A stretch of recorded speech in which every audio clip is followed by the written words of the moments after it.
Look at your phone. Right now, you are connected to the entire world. We call it the cloud, a comforting idea that our data floats invisibly in the sky, beamed down by satellites, magically surrounding us at all times. The internet lives underwater, in the dark, freezing, crushing depths of the ocean. It plunges thousands of meters below the surface. To send a picture to another continent, that image doesn't fly through the air. It travels through cables no thicker than a garden hose, while dodging earthquakes and ship anchors. Today, we are going to track the literal, physical journey of a single piece of data. We're going to follow it from the bottom of the ocean all the way to the tiny glowing box sitting in your living room, to see the scale of the infrastructure required to make a single web page load. Building this network starts with specialized ships braving the open ocean. On board, they carry spools of cable so gigantic they weigh thousands of tons, slowly dropping a continuous wire down into the abyss. This map shows the scale of that operation. Right now, there are over 400 active submarine cables wrapping around our planet, stretching for over 1.3 million kilometers. That is enough physical cable to circle the Earth more than 30 times. You might assume the inside of these heavy cables is packed with copper or steel. It isn't. The core of the internet is actually made of glass. Inside that heavy casing are tiny threads of ultra-pure glass, each one as thin as a single strand of human hair. These are fiber optics. Your emails, your video calls, and your streaming movies are all translated into flashes of light, fired down these glass hairs by lasers pulsing millions of times per second. Because the glass is perfectly pure, the light bounces off the inside walls like a mirror. It stays trapped inside the strand, traveling at nearly 200,000 kilometers per second.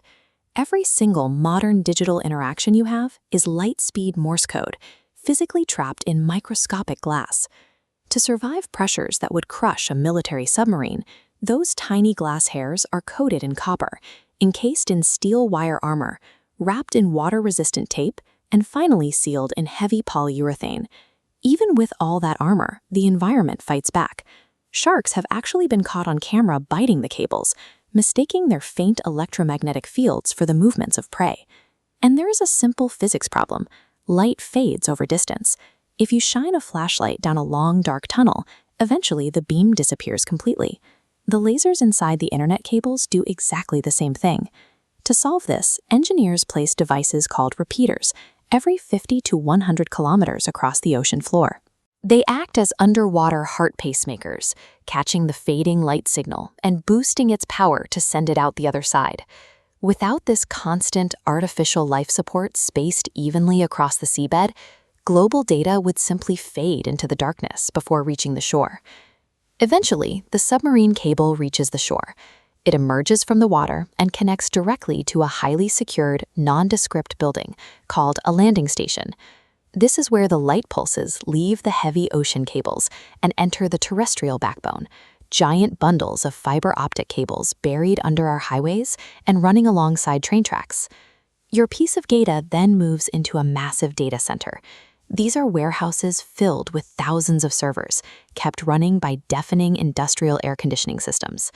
Here, specialized machines called routers act as the traffic cops of the internet. They look at the exact digital address on your data packet and instantly calculate the fastest possible route to your specific city.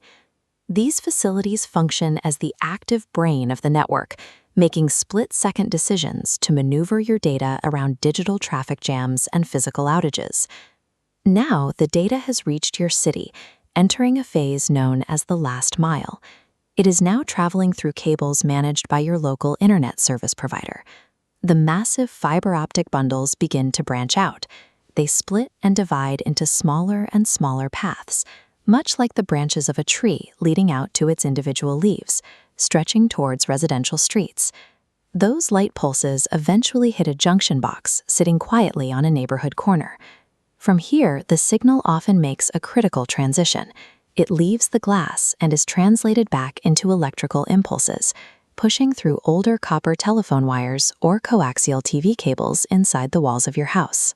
Because it relies on this mix of old and new infrastructure, this final stretch to our homes is often the most fragmented and complicated physical bottleneck of the entire global journey.